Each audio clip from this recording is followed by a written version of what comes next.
आज हम बात करेंगे, जैसा कि आप बोर्ड पर जो टॉपिक देख रहे हैं उससे आपको आसानी से समझ में आ गया होगा कि सेकेंड वर्ल्ड वॉर के बाद 1945 के बाद, ठीक ना, अमेरिका अपने को खुद को सुपर पावर समझने लगा। ठीक, कंडीशन भी ऐसा बन गया, ठीक ना।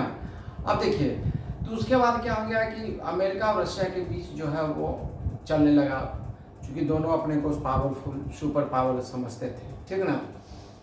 तो अमेरिका बहुत सा 1945 के बाद जितना भी युद्ध किया, लड़ाई किया, ठीक ना, लड़ाई का नतीजा क्या हुआ उसको समझना हमको जरूरत है, और ये भी समझना है कि लड़ाई आखिर हुआ क्या और उसका फाइनली रिजल्ट क्या निकला, ठीक ना। और ये लड़ाई अमेरिका कहीं भी किया है उसका की रीजन क्या है, ये हमको आज इतने वीडियो में समझेंगे, ठीक। तो जैसा आप देखे होंगे, सबसे पहले कोरियन वॉर 1950 से लेकर 53 के बीच हुआ था, ठीक। उसके अब बाद आप देखेंगे वियतनाम, लाओस, कंबोडिया, ये लगभग 2 दशक तक चला ये युद्ध, ठीक ना। इसमें लगभग 60 से 65 लाख से ज़्यादा कंबोडिया और इस यहाँ आसपास जितने हैं सबके नागरिक मारे गए, लाख से ऊपर सैनिक अमेरिका के भी मारे गए। अंत में रिजल्ट क्या हुआ, अमेरिका को वियतनाम छोड़कर भागना पड़ा, ठीक। आपस में ही लोगों के ट्रीटी हुई, फिर शांति हुआ, ठीक ना।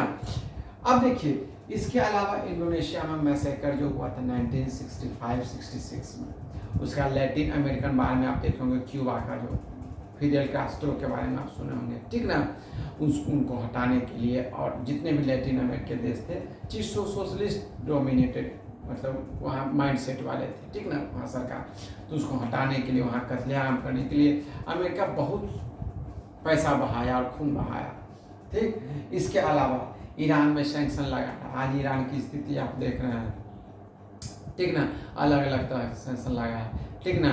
और मिडिल ईस्ट एशिया में क्या हो गया, अलग अलग देशों को आपस में एक दूसरे से लड़ाया, ईरान इराक वार देख रहे होंगे, फिर सऊदी अरबिया से जो युद्ध हुआ था, ठीक ना, जिसको हम लोग गल्फ वार भी कहते हैं। इसके अलावा इराक वार 2003 से लेकर के 11 तक, जिसमें से कि वहाँ का उस समय का जो राजा तानाशाह थे, ठीक ना, जिनका नाम सद्दाम हुसैन था, ठीक ना, ये अमेरिका के द्वारा प्रचारित किया गया कि बहुत ही मतलब डिस्ट्रक्टिव वेपन्स बना कर रखे हुए हैं, तो इसके लिए इसको ख़त्म करना जरूरी है, ठीक।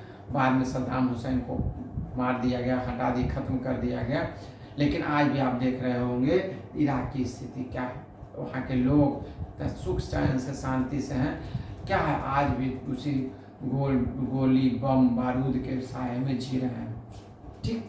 इसके अलावा अफगानिस्तान में देखे होंगे कि जो 9/11 हुआ उसके बाद पूरे अफगानिस्तान को रौंद दिया कौन, अमेरिका। लेकिन फाइनली रिजल्ट क्या हो गया, फाइनली रिजल्ट तालिबान को जिसके अगेंस्ट में उतरा था उसी के हाथ में सत्ता देकर उसको भागना पड़ गया।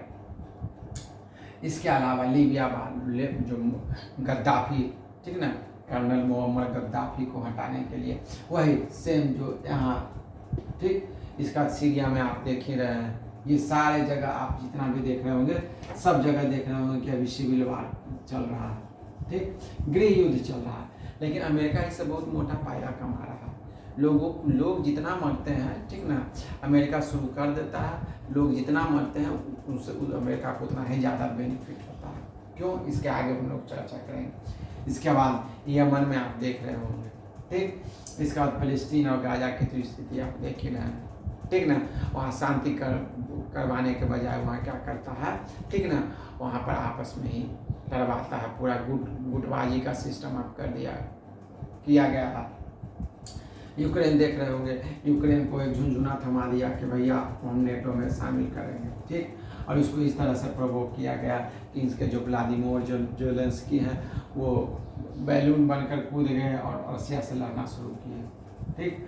अभी आप देख रहे होंगे यूक्रेन लगभग पूर्ण रूप में तहस नहस हो गया है, ठीक। लेकिन फिर भी अभी इसका रिजल्ट नहीं हुआ। अब देखिए, इसमें अमेरिका, अब एक चीज़ और समझिए, अमेरिका कभी भी अपने देश में कोई सी भी तरह का लड़ाई को हमेशा वो दूसरे के फील्ड चुनता है, दूसरे का देश चुनता है, दूसरे के नागरिकों को चुनता है, ठीक। अभी आप जैसे देख रहे होंगे अलग अलग यहाँ पर मिलिशिया समूह होते हैं। आखिर मिलिशिया समूह को जो वेपन कौन देता है, ठीक ना, वो वेपन प्रोवाइड किसके द्वारा किया जाता है? अमेरिका के द्वारा ही किया जाता है।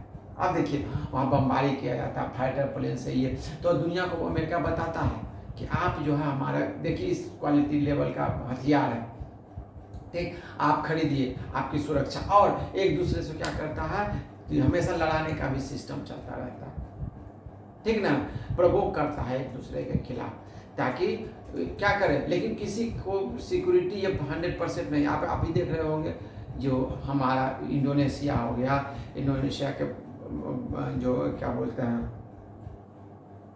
पास जो देश है, ठीक ना, फिलीपींस हो गया, ये सब क्या है, अब खुद अपने को तैयार कर रहे हैं। जापान जो है खुद अपने को तैयार कर रहा है, क्योंकि उसको ये समझ में आ गया कि अमेरिका किसी भी समय धोखा दे सकता है। अब देखिए अमेरिका को यहाँ सबसे पहले तो है उसका जो वेपन इंडस्ट्रीज है, ठीक ना, वेपन इंडस्ट्री बस इसी कारण से चल रहा है, ठीक ना, ये एक लॉबी के रूप में काम करता है, ठीक। और ये वेपन तभी चलेगा जब कहीं ना कहीं युद्ध होता रहेगा, ठीक, जब मास डिस्ट्रक्शन होगा तभी उसका ये वेपन वाला सिस्टम चलता है। इसके अलावा जहाँ पर भी उसको मिनरल्स रिसोर्सेस मिलता है, अभी आप देखिए यूक्रेन से लगभग $300 बिलियन से ज़्यादा का उसके साथ एग्रीमेंट किए हैं डोनाल्ड ट्रंप जी महाराज, ठीक ना। सोच लीजिए कि वेपन हम प्रोवाइड किए इतना का दिए, उसके बदले आप हमको दीजिए, ठीक, मतलब प्रभुत्व भी यही किया रसिया से लड़ने के लिए, ठीक। चूँकि याद रखिए 1991 में जब रसिया का विघटन हुआ था, ठीक ना, उस समय सिस्टम बना था कि आप बफर जोन इसको बना कर रखिएगा, यानी इस सब एरिया को आप क्या बोलते हैं नेटो में शामिल नहीं कीजिएगा। यानी प्रवोक करने का काम किसके थ्रू किया गया था? अमेरिका और नाटो के थ्रू किया गया था। लेकिन बाद में बलि का बकरा यूक्रेन को बना दिया गया, ठीक। अभी देखिएगा 25% से ऊपर जो है इसके ज़मीन पर कब्जा रसिया का हो गया, और यूक्रेन इसका जितना भी यूक्रेन था पूर्ण रूप में खत्म ही हो गया। तो देखिए एक तो इसका वेपन इंडस्ट्री जिससे चलता है, ठीक। और अमेरिका याद रखिए अपॉर्चुनिस्ट है, किसी का दोस्त नहीं, अपॉर्चुनिस्ट है। अपॉर्चुनिस्ट किस अवसरवादी जिसको हम लोग बोलते हैं। अवसरवादी कैसे है, इसका दो एग्जाम्पल हम आपको बताते हैं। ये देखिए चाहे इराक में युद्ध हो रहा है, चाहे गल्फ को, क्या कर गल्फ में देखते सऊदी अरबिया को या फिर यूएई को, ठीक ना, इस तरह ये सब जो देश है उसको सिक्योरिटी नाम को सिक्योरिटी देने के नाम पर उसको थ्रेटिंग किससे, ईरान के से थ्रेटिंग, अलग अलग मिलिशिया ग्रुप का थ्रेटिंग, जो शिया ग्रुप्स हैं, ठीक, चूँकि सुन्नी वो है यूएई है या फिर सऊदी अरबिया, ठीक ना। तो इस तरह से उसको भय दिखाकर थ्रेटन दिखा करके उस वहाँ पर अरबों डॉलर का जो अपना वेपन बेचते हैं, ठीक। और मिलिशिया ग्रुप को भी वेपन देते हैं, वेपनाइज किया जाता है, ठीक ना। अब देखिए यहाँ से जो भी तरह का वाइल निकलता है, ठीक ना, वाइल क्या कहते हैं, वाइल पर मिनरल वाइल्स पर, ठीक ना, अधिकार किसका है? छत्र राज अमेरिका का है। कुछ दिन पहले भी आप सुने होंगे कि चोरी करता हुआ वहाँ से गायब कर रहा था वाइल का सिस्टम। तो ये इसका अमेरिका का ये अपना सिस्टम होता है। इसका सगा इसका क्यों अमेरिका किसी का क्यों नहीं है? सिर्फ अपॉर्चुनिटी अवसर की तलाश में रहता है। यह जैसे अभी देखिए अभी यूरोपीय यूनियन जो है उसको कह दिया भाई अपना जीडीपी 5% बढ़ाइए। उसके बाद बोला अभी जीडीपी का आप क्या कीजिए, आप वेपन किससे खरीदिए? तो आप हमसे वेपन खरीदिए, ठीक। वेपन किससे खरीदिए? तो यूनाइटेड स्टेट्स ऑफ अमेरिका से खरीदिए। और इस वेपन को आप कहाँ फाइनेंस कीजिए? यूक्रेन में फाइनेंस कीजिए। अब देखिए United states of America, Trump जो है अभी हाल का इंफॉर्मेशन है कि रसिया से क्या कर रहा है, ये इसका जो एक्सॉन मोबिल है, शायद एक्सॉन मोबिल है या एक्सियन मोबिल है, जो रसिया में जो भी वाइल्ड फील्ड्स है, ठीक ना, वाइल्ड फील्ड में इस अलास्का में जो शायद मीटिंग हुआ उसमें ये भी चला, ठीक ना। यहाँ पर फिर से एक्सेस देने के लिए ट्रंप जो है रसिया को मना रहे हैं, ठीक ना। याद रखिएगा मतलब ये भारत पर सैंक्शन लगा रहा है ट्रंप, किस लिए?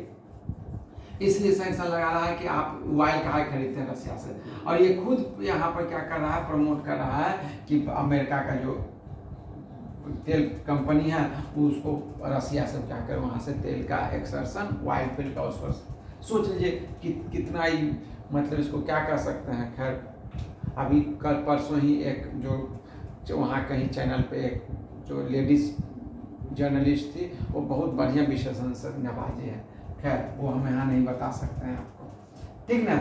तो देखिए यानी यूनाइटेड स्टेट्स ऑफ अमेरिका कभी भी किसी के साथ धोखेबाजी कर सकती है।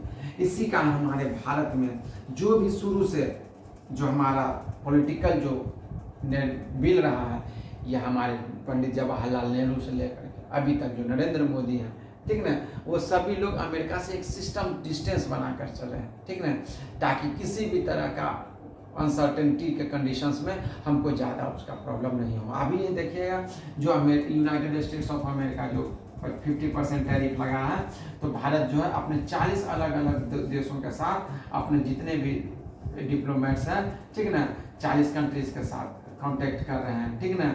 इसमें से लगभग 17 ऐसा देश है, ठीक ना, जिससे आप मान कर चलिए कि इस साल के लास्ट तक फ्री ट्रेड एग्रीमेंट FTA हो जाएगा, ठीक ना। और जितना भी तरह का वहाँ से जो भी लॉस हो रहा है वो सब इस अलग अलग मार्केट में खपाने का एंड डाइवर्सिफिकेशन करने का सिस्टम। याद रखिएगा, ये हमारे लिए, हम भविष्य में लिए भारत को आर्थिक शक्ति बनने के लिए ये बहुत ही अच्छा अमेरिका के द्वारा पहल किया गया है, ठीक ना, ताकि हम अपनी ताकत को पहचाने और एक स्वस्थ भारत, ठीक ना, मजबूत भारत और क्या है एक उसको सॉवरेन भारत जो है उसका निर्माण, मतलब उसको और मजबूती से हम उसको अपने देश को आगे बढ़ा सकें। धन्यवाद। जय हिंद। भारत माता की जय।